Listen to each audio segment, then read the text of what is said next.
Olá, olá, meus amigos, sejam todos muito bem-vindos a mais uma aula de processo civil.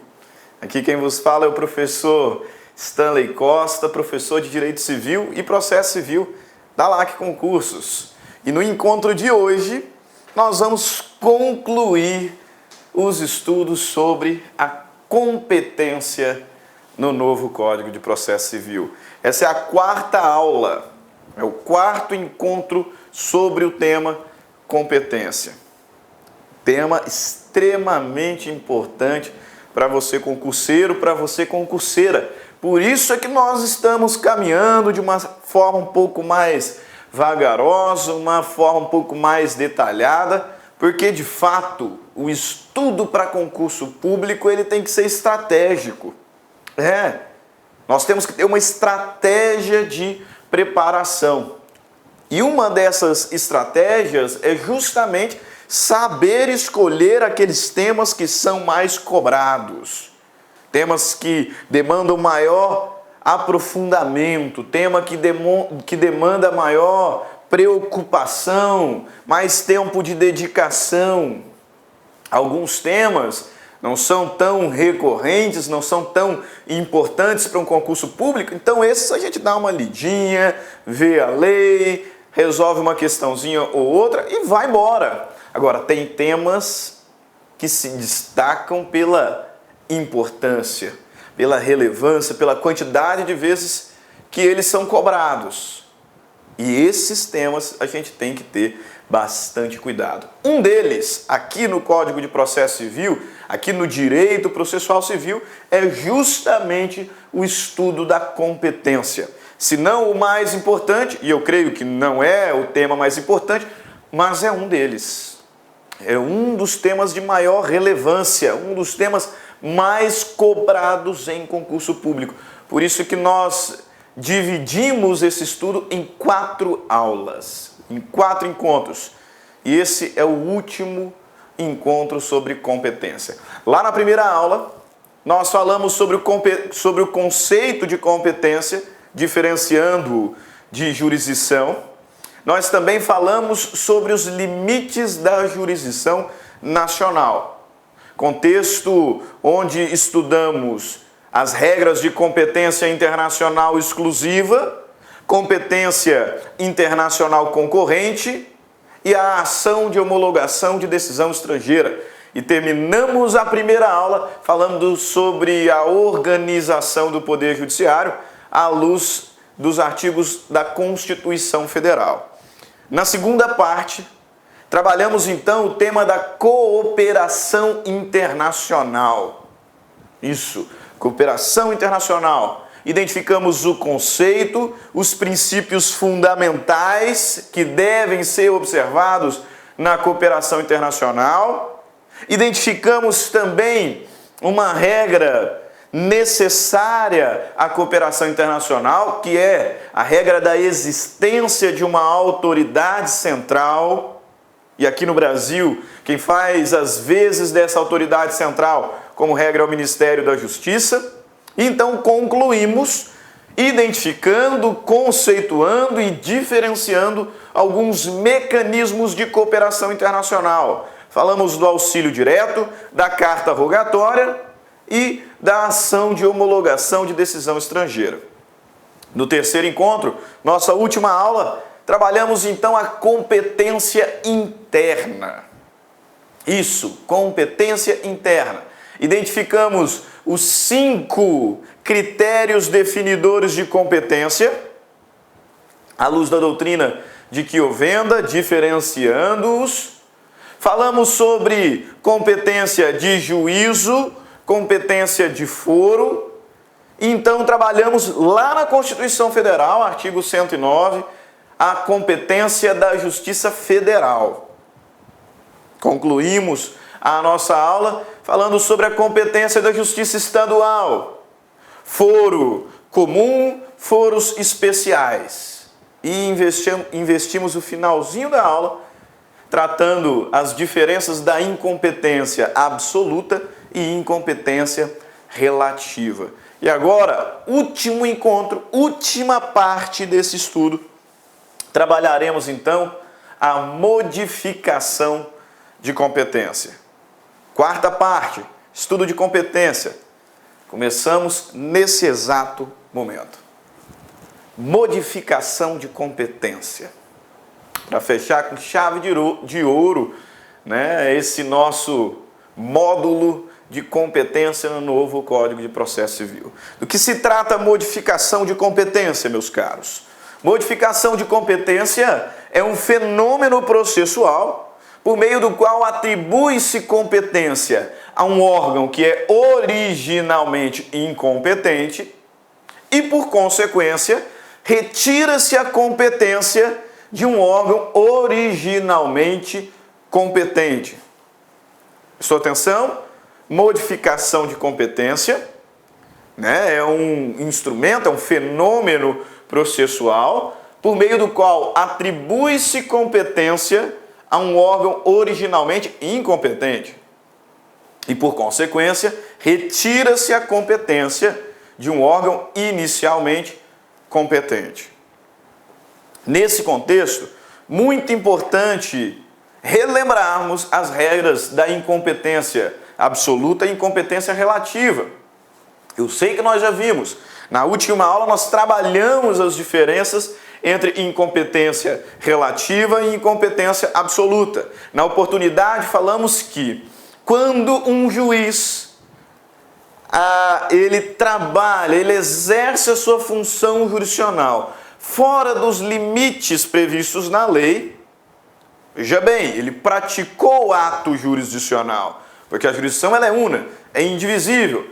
Todavia, esses atos estão viciados. E o vício da incompetência, ele é graduado por lei. Isso mesmo, nós temos aqui 2 graus de... Meus amigos, minhas amigas, sou o professor Luiz Antônio Carvalho, com muito prazer, muita satisfação, estou aqui para fazer um convite para vocês que estão assistindo a nossa playlist no YouTube, a nossa playlist focada no TRF4 aí, 2019, de tal publicado, de tal na praça. Nós aqui da La Concurso, nós temos um curso aí super competitivo para o cargo de técnico judiciário área administrativa, que custa apenas 10 parcelas de R$20. Professor, o curso é bom? Cara, você está assistindo essa aula, você viu aí a qualidade do nosso professor, professores aí bastante experiências com uma didática maravilhosa. 10 parcelas de R$20, 75 dias de acesso, e você vai assistir o nosso curso completaço na nossa plataforma, e você terá também o nosso Personal Coach, né? Personal Coach é a nossa metodologia, a nossa ferramenta de estudo, de ensino, onde o aluno todos os dias tem uma meta de estudos. Se ele cumprir a sua meta de estudos, pode ter certeza que lá no dia da prova ele ficará muito competitivo, tá certo, meus amigos? Espero vocês. Quer se matricular? Tem um link aqui embaixo, pode clicar e pode conversar com as nossas atendentes. Um forte abraço, tchau, tchau, espero vocês. Instintos da incompetência. A chamada incompetência relativa e a incompetência absoluta. Se nós já trabalhamos o tema, professor, por que falar novamente sobre incompetência absoluta e relativa? Agora na quarta parte, por conta do seguinte: primeira regra de destaque da aula de hoje. Então você pode anotar. Anota aí no seu caderno. Quando nós falamos sobre modificação de competência, entenda, só pode ser modificada a chamada competência relativa. Isso. Somente a competência relativa é passível, é sujeita à modificação. Somente a competência relativa é que pode ser modificada. Nunca a competência absoluta. Nunca. Ok? Somente a competência relativa é que está sujeita à modificação. Nunca competência absoluta. É por isso, meus caros, por conta dessa regra inicial, mas já extremamente importante, é que eu faço questão de relembrar com vocês agora de uma forma mais rápida, né? Esses 2 quadrinhos sobre competência absoluta e competência relativa. Nós trabalhamos na última aula, mas vamos aqui fazer uma revisão rápida.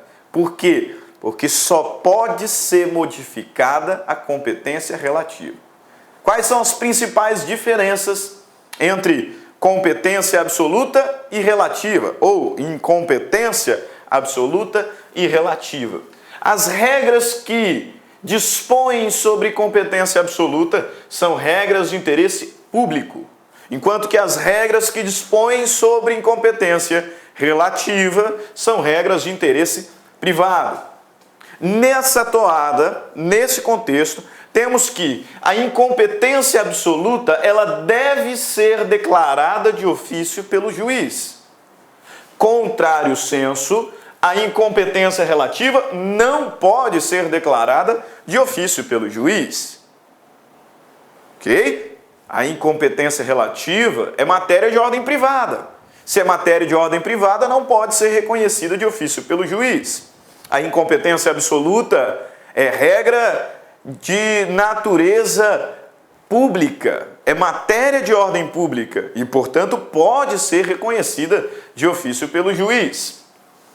Tanto a incompetência absoluta quanto a incompetência relativa no novo CPC devem ser arguidas em preliminar de contestação. E aqui chamo a atenção dos senhores, porque na vigência do Código Civil, do Código de Processo Civil anterior, CPC 73, a competência relativa ela era arguida por meio de uma exceção de incompetência relativa. Isso mesmo, nós tínhamos um instrumento processual exclusivamente utilizado para a arguição de incompetência relativa. Na vigência do novo CPC, esse instituto não existe mais, porque tanto a incompetência relativa quanto a incompetência absoluta devem ser arguidas pelo réu em preliminar de contestação. Em preliminar de contestação. Outra diferença, a incompetência absoluta não está sujeita à preclusão. Isso significa que, se eventualmente o juiz não reconheceu a incompetência absoluta de ofício e o réu não a alegou em preliminar de contestação, a incompetência absoluta pode ser reconhecida a qualquer momento e grau de jurisdição, porque o tema não está sujeito à preclusão. Diferentemente, a incompetência relativa, que não pode ser reconhecida de ofício pelo juiz e deve ser arguida pelo réu em preliminar de contestação. Nesse caso, se o réu não se valer da contestação para arguir incompetência relativa, ele não poderá fazê-lo futuramente. Por quê? A incompetência relativa está sujeita à preclusão. Ela deve ser alegada no momento oportuno, e o momento oportuno é a contestação. Se não for alegado na contestação, nós falaremos que a competência do juízo foi prorrogada. E aí, primeira expressão que a gente vai utilizar daqui a pouco. Nós vamos falar da modificação de competência pela prorrogação. E a prorrogação ela acontece justamente nessa hipótese, onde o réu deveria ter alegado a incompetência relativa e não o fez. Então, aquele juízo que era originalmente incompetente torna-se competente para o julgamento da lide.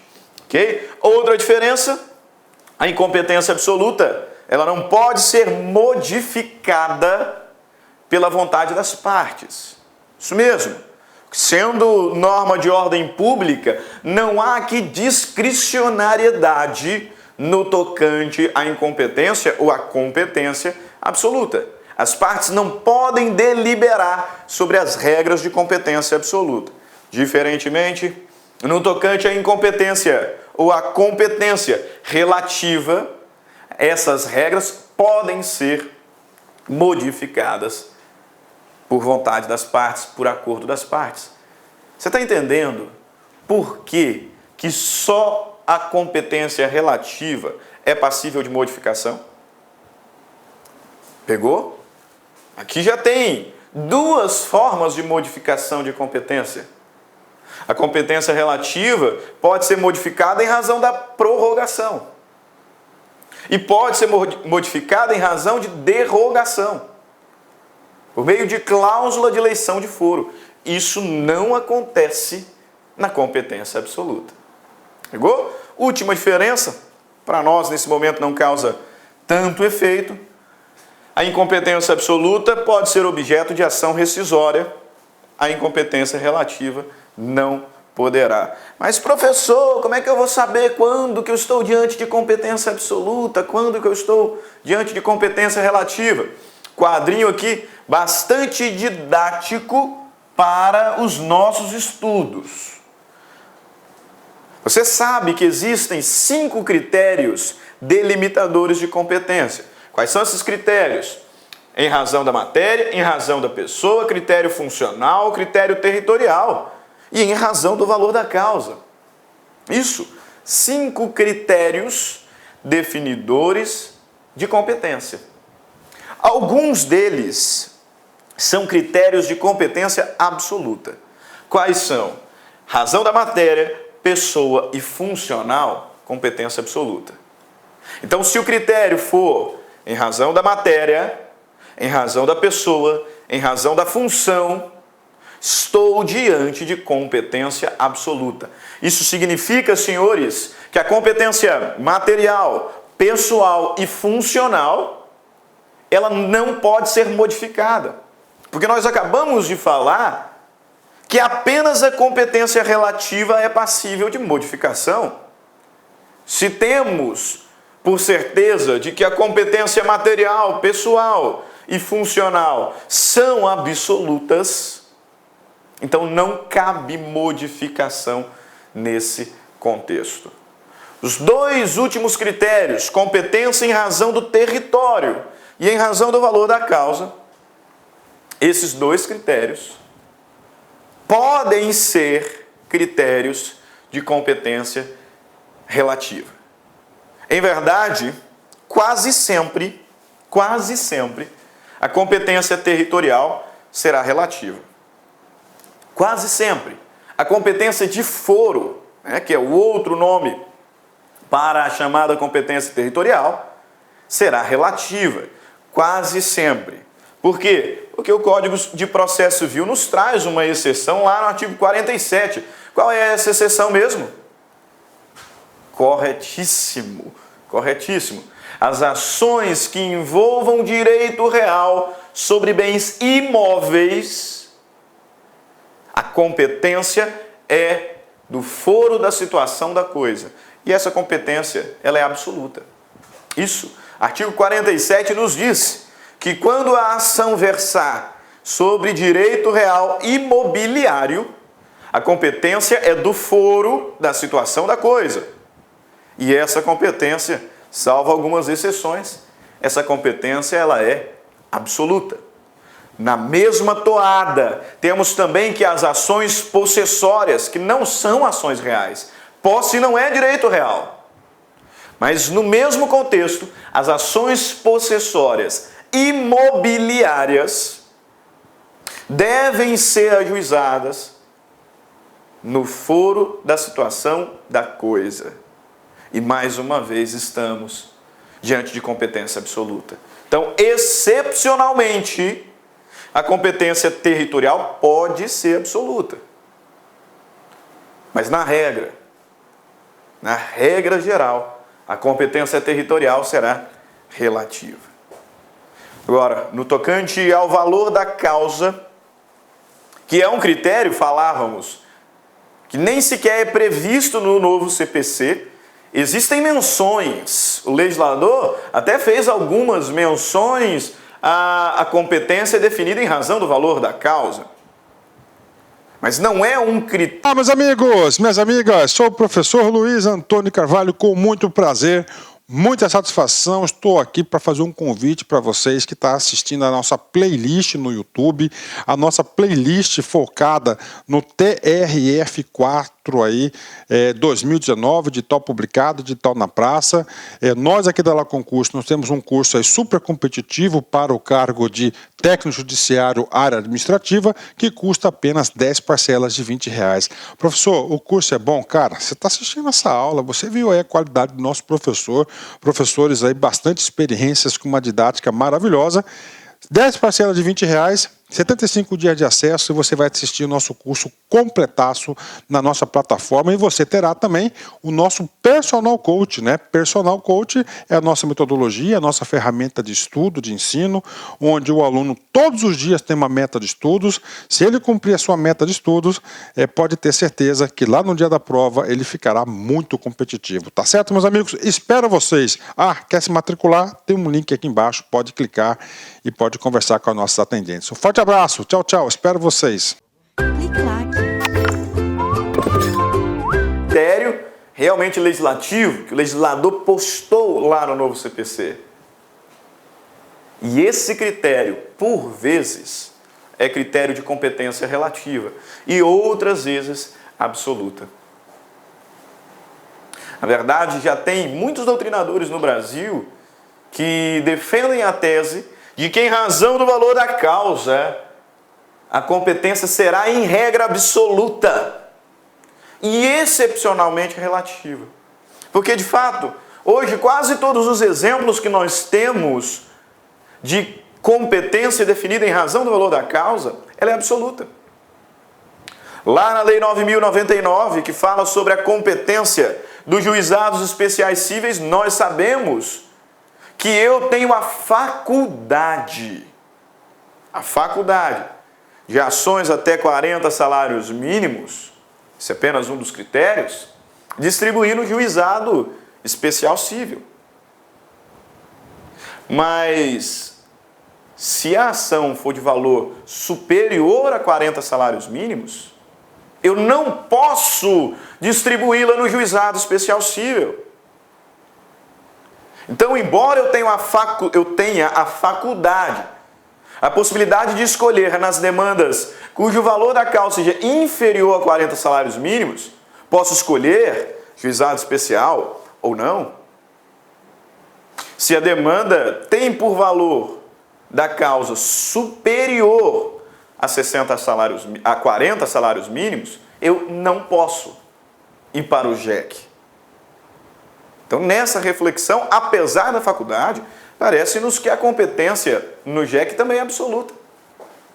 E se não for o caso, porque aqui há debate, certeza nós temos de uma coisa: a competência do JEF, do Juizado Especial Federal, e do GEFAS, Juizado Especial da Fazenda Pública, a competência desses dois órgãos é absoluta. Porque aí não há faculdade. Ações que se enquadrem na competência do JEF ou do GEFAS, que tem um valor da causa até 60 salários mínimos, obrigatoriamente deverão ser distribuídas no JEF ou no GEFAS. Então, competência em razão do valor da causa absoluta. Mas o legislador processualista reconhece que é possível que a competência definida pelo valor da causa seja também relativa. Por isso, do quadro, competência em razão da matéria, competência absoluta. Em razão da pessoa, competência absoluta. Em razão da função, competência absoluta.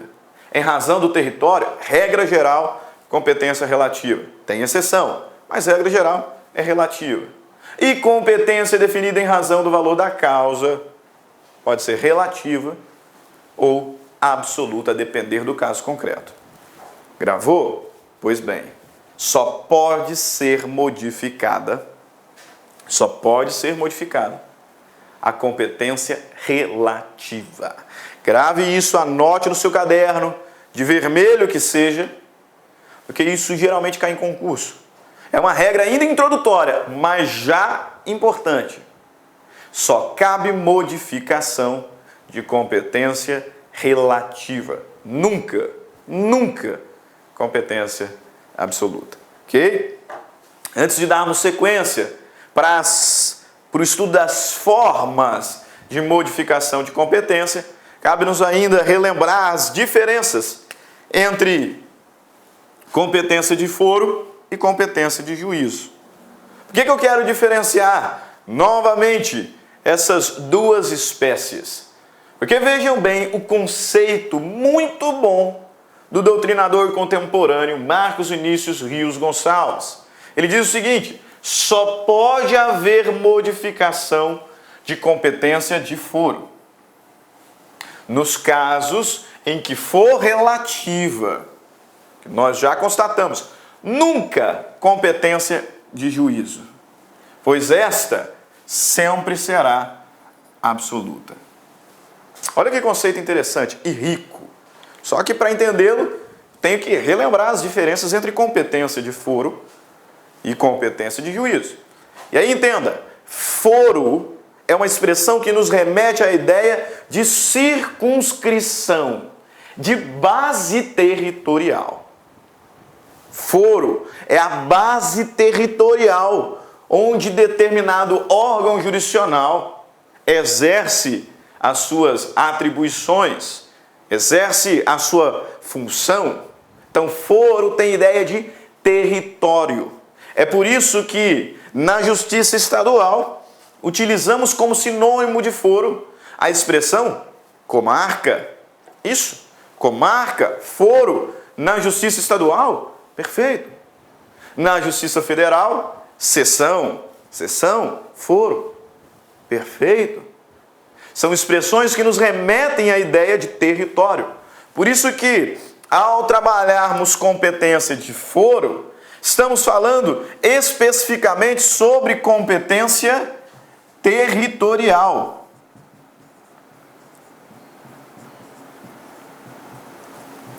E aí você bem sabe que a competência territorial, em regra, ela é relativa. Mas existem exceções. Caso lá dos direitos reais sobre bens imóveis. Ok? E juízo, professor, o que é juízo mesmo? Juízo é uma unidade judiciária. Juízo é a unidade judiciária, composta pelo juiz e os serventuários e os seus auxiliares. Tanto que, no âmbito da Justiça Estadual, nós utilizamos a expressão vara como sinônimo de juízo. Perfeito? Tem problema. Porque juízo me remete à ideia de unidade judiciária, composta ali pelo juízo e seus auxiliares. Isso é o juízo. Na Justiça Estadual, vara. Nesse contexto, falamos que a competência de juízo, ela está relacionada à ideia de competência material. Como assim material, professor? Ué, quando eu estou diante de uma ação de divórcio, onde que uma ação de divórcio deve ser distribuída? Numa vara de família. Não é isso? A competência de juízo, analisando a matéria que está sendo discutida, é da vara de família. Pegou a ideia? Por isso que, considerando o juízo como a unidade judiciária, essa unidade judiciária ela é definida de acordo com a matéria. Vara civil, vara criminal, vara de família e aí por aí vai. Nós estamos olhando o quê? A matéria. A matéria. Por isso, competência de juízo nos traduz a ideia de competência material. Agora vem para o conceito do Marcos Vinícius Gonçalves. Leciona que só pode haver modificação de competência de foro, portanto, competência territorial.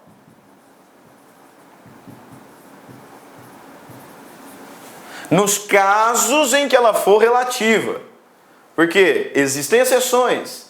Existem hipóteses em que a competência territorial será absoluta. E sendo absoluta não comporta modificação. Não é isso? Mas ele segue. Nunca de juízo. Então nunca poderá haver modificação de competência de juízo. Porque a competência de juízo, ela sempre será absoluta. Ah, é? Ela sempre será absoluta? Sim, porque ela é definida em razão da matéria. Trata-se de uma competência material. E a competência material, conforme nós vimos no slide anterior, ela é sempre absoluta.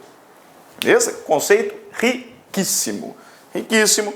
Fiz questão de trazer para nós, porque essa é uma primeira regra e já é uma regra muito importante, muito relevante para o estudo sobre competência.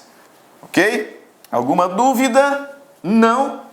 Se tiver alguma dúvida, agora é a hora de você voltar um pouquinho o vídeo, prestar atenção na explicação.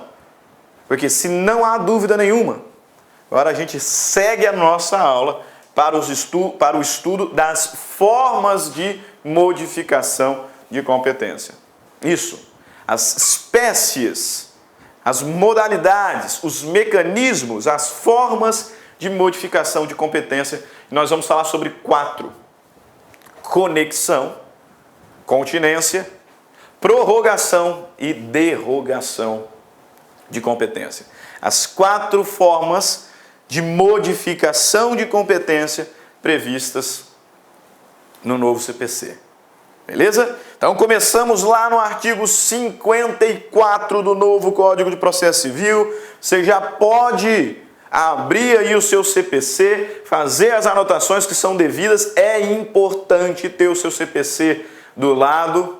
Você tem no computador, tudo bem, mas preferencialmente tenha ele mesmo em papel para você poder riscar, para você poder fazer as suas anotações. Aquele vademecum que você vai utilizar para estudo. Para estudos. Pode até ter um outro para as provas de concurso que admitem a utilização de código. Mas é bom você ter o seu código de estudo. E aí lá no artigo 54 do novo CPC, o legislador vai dizer que a competência ela pode ser modificada pela conexão ou pela continência. A competência relativa, texto importante, hein? A competência relativa poderá modificar-se por meio da conexão ou continência. Ok, professor? Tudo certo. O que é conexão? O que é conexão? Anote. Conexão é o fenômeno processual que ocorre quando, em 2 ou mais ações, a identidade quanto à causa de pedir ou o pedido. Notou? Conexão é o fenômeno processual que ocorre quando, entre 2 ou mais ações, há identidade de causa de pedir ou pedido. Se existe identidade de causa de pedir ou pedido, essas ações são então conexas. Ok? Conexão. Fenômeno processual que ocorre, que acontece quando 2 ou mais ações têm identidade quanto à causa de pedir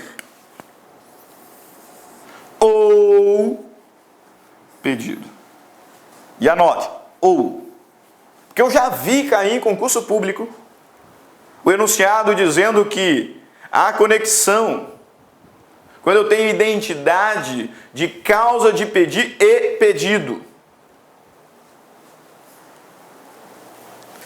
Questões dizendo que só ocorrerá conexão quando tivermos identidade de causa de pedir e pedido. E aí está errado. Errado por conta de um e.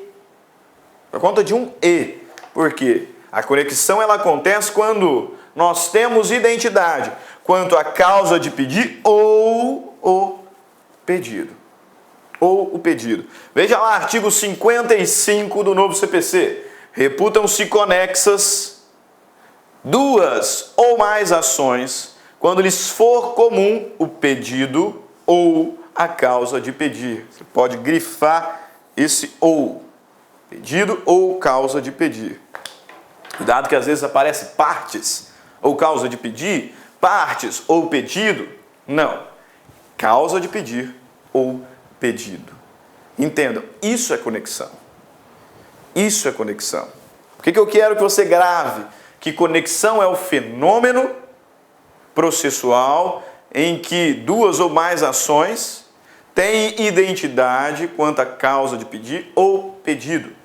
Porque eu já ouvi algumas pessoas afirmando que conexão ela acontece quando há a reunião de processos em razão da identidade de pedido ou causa de pedir. E aí, embora esteja muito próximo do que falamos, esse conceito está errado. Porque pensa, né, em conexão, conectar. Então, pego duas ações e conecto.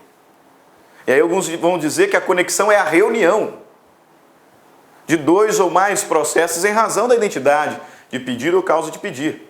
Não, senhor. A reunião é o efeito da conexão. Grave isso, entenda isso. Precisa decorar, mas entenda isso. A reunião dos processos é o efeito da conexão. Conexão é o fenômeno processual que vai acontecer sempre quando nós tivermos duas ou mais ações com causa de pedir idênticas ou pedidos idênticos. Temos conexão. E o efeito da conexão é a possibilidade de se reunir esses processos para um único julgamento. Reunir essas ações num único processo para que um juiz julgue todos, julgue todas as demandas. Esse é o efeito. Esse é o efeito. Essa distinção que você tem que fazer na sua mente, a partir do entendimento dessa aula, é necessária porque você passa a enxergar que por vezes nós temos conexão, mas não temos a reunião do processo. Porque essa reunião, conforme doutrina prevalente, inclusive jurisprudência pacífica nos nossos tribunais, essa reunião, ela é uma faculdade. Isso mesmo. O juiz vai analisar o caso concreto e identificar se é o caso de reunião ou não. Ele viu que existe conexão. Existe conexão porque, afinal, temos identidade de causa de pedir ou de pedido. E aí ele vai analisar se é o caso de reunir os processos ou não. Portanto, a reunião é o efeito da conexão. Qual é o efeito da conexão? Nós vimos o que é conexão. Qual é o efeito da conexão? A consequência prática da conexão é a reunião dos processos perante um só juízo, para que sejam julgados conjuntamente. Conjuntamente. É isso que nos diz o parágrafo único, ou melhor dizendo, o parágrafo 1º do artigo 55 do novo Código de Processo Civil. O caput me traz o conceito de conexão. Caput me traz o conceito de conexão. Olha lá. Reputam-se conexas duas ou mais ações quando lhes for comum o pedido ou a causa de pedir. O parágrafo 1º me traz o efeito da conexão. E você pode marcar dessa forma no seu código. Vai lá no caput, puxa uma setinha e coloca conceito de conexão. E aí no parágrafo você puxa uma setinha e coloca efeito. Olha o que o legislador nos diz. Os processos de ações conexas serão reunidos para decisão conjunta, salvo se um deles já houver sido sentenciado. O efeito da conexão é a reunião dos processos para um julgamento comum. Só que grave, essa reunião, conforme doutrina prevalente em jurisprudência pacífica, ela é facultativa. O juiz é que vai analisar a necessidade ou não. O que alguns questionam sempre, alguns sempre me perguntam, inclusive na faculdade, ao lecionar a matéria, é, professor, qual é o fundamento da conexão? Porque, cá para nós, criar institutos sem consequência nenhuma, com a devida vênia, é idiotice, né? criar instituto sem que ele nos traga nenhuma consequência, nenhum efeito, não tenha nenhuma motivação, é bobeira. Os institutos que nós encontramos no Código de Processo Civil, eles devem ter uma motivação, um ideal, uma razão, um fundamento. Qual é a justificativa do Instituto da Conexão? Quais são os fundamentos da conexão? 2. Primeiro dos fundamentos é a harmonização das decisões judiciais. A harmonização da atividade jurisdicional. É isso mesmo. Se eu tenho ações que são idênticas quanto à causa de pedir, correndo separadamente, em juízos distintos, eu corro o risco, meus caros, de nessa ação a decisão ser uma, e nessa outra ação a decisão ser diversa, diferente. Por vezes eu tenho 4, 5, 6 ações cuja causa de pedir é a mesma. Imagine que cada uma dessas ações se encontre em um juízo distinto. Olha só a possibilidade de termos decisões sobre a mesma causa de pedir conflitantes, por vezes contraditórias no todo. Qual é a credibilidade do Poder Judiciário se isso acontece? Se isso acontecer, esse fato ataca diretamente a credibilidade do Poder Judiciário. É por isso que, sendo a causa de pedir a mesma, é possível a reunião dos processos, a fim de quê? De evitar decisões contraditórias. É isso que chamamos de harmonização das decisões judiciais. Tema muito em voga. Hoje, com a teoria dos precedentes, trazida pelo novo CPC, à luz lá do Common Law, nós temos uma série de precedentes obrigatórios. E um dos fundamentos da teoria dos precedentes é justamente harmonizar as decisões judiciais. Porque, meus caros, isso infelizmente é uma realidade do Poder Judiciário brasileiro, mas é uma realidade triste. Você vê ações que são extremamente semelhantes, sendo julgadas totalmente diferentes.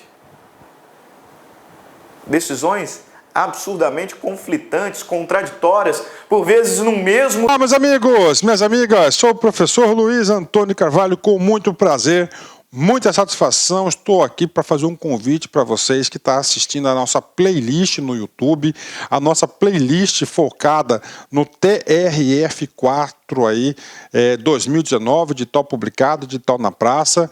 Nós aqui da La Concurso, nós temos um curso aí super competitivo para o cargo de técnico judiciário área administrativa, que custa apenas 10 parcelas de R$20. Professor, o curso é bom? Cara, você está assistindo essa aula, você viu aí a qualidade do nosso professor, professores aí bastante experiências com uma didática maravilhosa. 10 parcelas de R$20, 75 dias de acesso, e você vai assistir o nosso curso completaço na nossa plataforma, e você terá também o nosso Personal Coach, né? Personal Coach é a nossa metodologia, a nossa ferramenta de estudo, de ensino, onde o aluno todos os dias tem uma meta de estudos. Se ele cumprir a sua meta de estudos, pode ter certeza que lá no dia da prova ele ficará muito competitivo, tá certo, meus amigos? Espero vocês. Quer se matricular? Tem um link aqui embaixo, pode clicar e pode conversar com os nossos atendentes. Um forte abraço, tchau, tchau, espero vocês. No tribunal, por vezes lá no Superior Tribunal. Decisões de uma turma num sentido, decisões de outras turmas no outro sentido. Isso amplia a insegurança jurídica. E o novo CPC, nesse contexto, o antigo CPC já tinha essa visão, mas o novo CPC, especialmente, ele preza por meios de garantir maior segurança jurídica aos jurisdicionados. E uma das formas de garantir essa segurança jurídica é possibilitando a reunião de ações conexas, evitando assim a prolação de decisões contraditórias, harmonização das decisões judiciais. E segundo fundamento subsidiário isso, porque existe uma escala, uma hierarquia. O principal ponto é garantir a harmonização das decisões judiciais.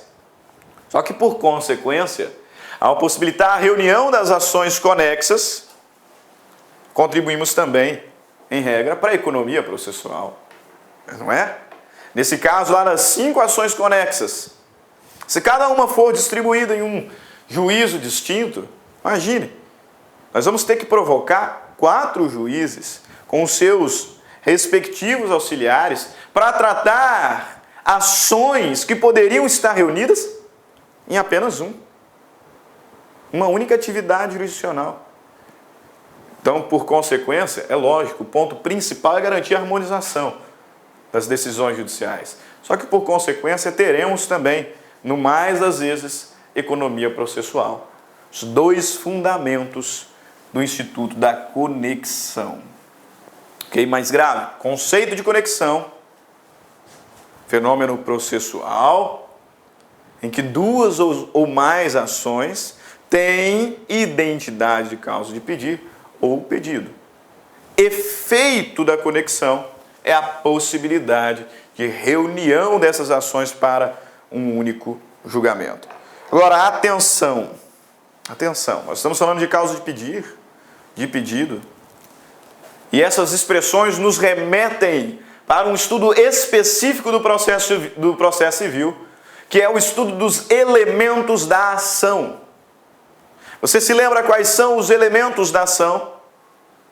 Os elementos da ação são 3. Por favor, não confunda elementos da ação com condições da ação. Nós temos 2 condições da ação: legitimidade ad causam e interesse de agir. Condições da ação. Os elementos da ação servem para identificar as ações. E são 3: partes, pedido e causa de pedir. Esses são os 3 elementos da ação: partes, pedido e causa de pedir. Veja bem, se a causa de pedir é idêntica entre 2 ou mais ações, eu tenho conexão. Se a causa de pedir, ou melhor, se o pedido é idêntico entre 2 ou mais ações, eu tenho conexão. Agora, se há identidade quanto a todos os elementos da ação, se eu tenho 2 ações distintas, 2 ou mais ações distintas, com mesmas partes, mesmo pedido e mesma causa de pedir, identidade quanto a todos os elementos, eu tenho litispendência ou coisa julgada. A depender se uma ação já transitou em julgado ou não. Se eu tenho 2 ações absolutamente idênticas, partes, pedido, causa de pedir, eu tenho litispendência se as 2 estiverem em curso ou coisa julgada, se uma delas já tiver sido julgada e transitado em julgado. E aí, nessa hipótese, meus caros, o que vai acontecer é que a segunda ação a ser proposta será extinta, sem resolução do mérito. Se eu tenho uma ação em curso e uma outra ação ela é proposta com mesmas partes, mesmo pedido, mesma causa de pedir, eu tenho litispendência, essa segunda será extinta, sem resolução do mérito. Se eu tive uma ação julgada e transitada em julgado, e uma outra ação é proposta com mesmas partes, pedido, causa de pedir, essa segunda será extinta, sem resolução do mérito, por coisa julgada. Agora, se eu tenho 2 ações com identidade de causa de pedir ou identidade de pedido, eu tenho conexão. E como consequência da conexão, eu posso reuni-las para julgamento conjunto.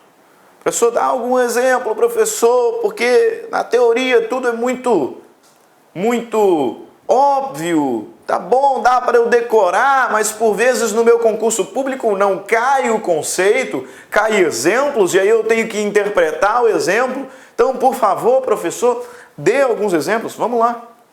Conexão pela causa de pedir. Imagine que você está viajando de São Paulo para o Rio de Janeiro e está utilizando a Via Dutra, a famosa Via Dutra. Liga lá, São Paulo a Rio de Janeiro. E em dado quilômetro da Via Dutra, ocorre um acidente envolvendo ali 5, 7, 8 automóveis. E não havendo nenhum consenso, cada um desses envolvidos, cada uma dessas vítimas, ajuiza uma ação judicial em face daquele que supostamente foi o causador do acidente. Então, 8 veículos envolvidos. Desses 8 veículos envolvidos, surgem 7 ações indenizatórias. Tendo que, supostamente, apenas um deles foi o causador do acidente. E aí, cada um dos outros ajuiza uma ação indenizatória em face desse sujeito. Imagina se cada uma dessas ações fosse julgada de forma independente, fosse julgada separadamente. E aí, na primeira ação, o juiz entendeu que o autor da demanda, estava no direito e julgou procedente. A outra ação, o juiz julgou parcialmente procedente. Na terceira ação, o juiz deu dano material, deu dano moral. Na outra ação, o juiz julgou improcedente. Olha só que insegurança jurídica. A causa de pedir, meus caros, é o mesmo. A causa de pedir é a mesma. Tanto fática quanto jurídica. Tanto a fundamentação fática quanto a fundamentação jurídica são as mesmas em todas as 7 demandas. Elas são conexas. Melhor é que sejam reunidas, prezando pela harmonia das decisões judiciais e economia processual. Mesma causa de pedir comporta conexão, configura conexão e possibilita a reunião dos processos. Mais raro é a conexão pelo pedido. Isso aqui é um pouquinho mais raro. Geralmente a gente vê conexão pela causa de pedir. Pedido já é um pouco mais raro, mas nós temos aqui, alguns exemplos. E um deles, para a nossa reflexão de hoje, imagina que determinado sujeito faleceu, deixando um testamento. Só que ele tinha lá 15 filhos. Todos eles herdeiros legítimos e herdeiros necessários. E 2 desses 15 ajuizam a ação anulatória de testamento. Ações autônomas, com fundamentos distintos, inclusive. Um deles ajuizou a ação declaratória de nulidade do testamento porque ele ultrapassou o limite da legítima. O outro ajuizou a ação declaratória de nulidade do testamento porque ele foi feito em benefício de alguém ilegitimado para testamento, uma concubina, por exemplo. 2 ações distintas com causas de pedido distintas, mas com o mesmo pedido, qual seja a anulação ou a declaração de nulidade daquele testamento. Essa ação pode ser reunida. Essas ações podem ser reunidas porque são conexas. Conexão quanto ao pedido. Imagina também no mesmo sentido, sucessório, a anulação de partilha extrajudicial. Com diferentes fundamentos, mas o objetivo é o mesmo. Anular aquela partilha extrajudicial. Tenho conexão. Conexão pelo pedido. Conexão pelo pedido. Agora, isso já é bem antigo, Desde o CPC anterior que nós trabalhávamos conexão, inclusive dando o devido destaque, porque conexão é um tema bastante em concurso público. Então, dando o devido destaque, esse tema já é um tema, de certa forma, antigo. Agora, cabe-nos nessa aula fazer alguns apontamentos sobre a conexão. Você já conhece. Alguns apontamentos que são novos. Algumas novidades do CPC 15 no tocante. Meus amigos, minhas amigas, sou o professor Luiz Antônio Carvalho, com muito prazer, muita satisfação. Estou aqui para fazer um convite para vocês que estão assistindo a nossa playlist no YouTube, a nossa playlist focada no TRF4 aí, 2019, de tal publicado, de tal na praça. Nós aqui da La Concurso, nós temos um curso aí super competitivo para o cargo de técnico judiciário área administrativa, que custa apenas 10 parcelas de R$20. Professor, o curso é bom? Cara, você está assistindo essa aula, você viu aí a qualidade do nosso professor, professores aí bastante experiências com uma didática maravilhosa. 10 parcelas de R$20, 75 dias de acesso, e você vai assistir o nosso curso completaço na nossa plataforma, e você terá também o nosso Personal Coach, né? Personal Coach é a nossa metodologia, a nossa ferramenta de estudo, de ensino, onde o aluno todos os dias tem uma meta de estudos. Se ele cumprir a sua meta de estudos, pode ter certeza que lá no dia da prova ele ficará muito competitivo, tá certo, meus amigos? Espero vocês. Quer se matricular? Tem um link aqui embaixo, pode clicar e pode conversar com as nossas atendentes. Um forte abraço, tchau, tchau, espero vocês. Clique lá.